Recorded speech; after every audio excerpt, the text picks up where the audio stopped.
बुलढाणा जिल्ह्यातील जळगाव जामोद तालुक्यातील सखारामपूर येथून श्री संत सखाराम महाराज पायदळ दिंडीचे पंढरपूरकडे भक्तिभावाने प्रस्थान झाले।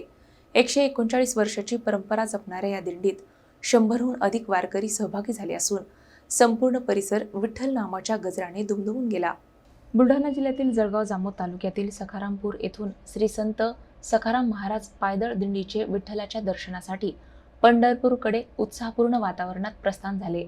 तब्बल 139 वर्षांची अखंड आणि गौरवशाली परंपरा जपणाऱ्या या दिंडीने यंदाही भक्ती, श्रद्धा आणि वारकरी संस्कृतीचा अनोखा संदेश दिला।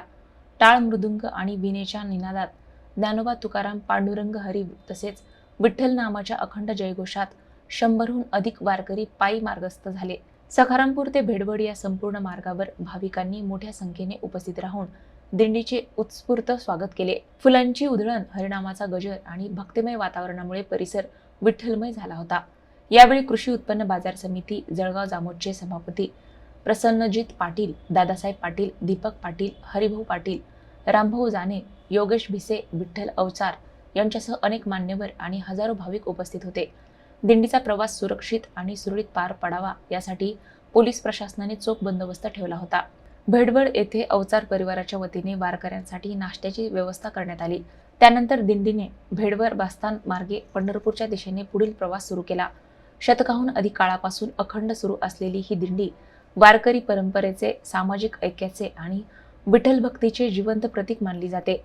विठ्ठलनामाच्या अखंड गजरात आणि भक्तिभावाच्या वातावरणात दिंडीचा हा सोहळा भाविकांसाठी अविस्मरणीय ठरला। पंढरपूरला ही आता आषाढ शुद्ध नवमी 23/7/2026ला पोहोचणार आहे आणि या दिंडीत दररोज काकडा, हरिपाठ, कीर्तन आणि त्याचबरोबर दिवसभर भजन। पंढरपूरला हे सर्व भाविक विठुरायाच्या दर्शनाला जात आहेत। एवढं मोठं अंतर स्वतः पायी चालत जाणं हा काही साधा विषय नाही आहे, परंतु त्यांच्या जाण्यामुळे ते सर्व आम्हा सर्वांसाठी चांगल्या सदिच्छा घेऊन येतात। त्यामुळे या पायीवारीचं गरज नाही।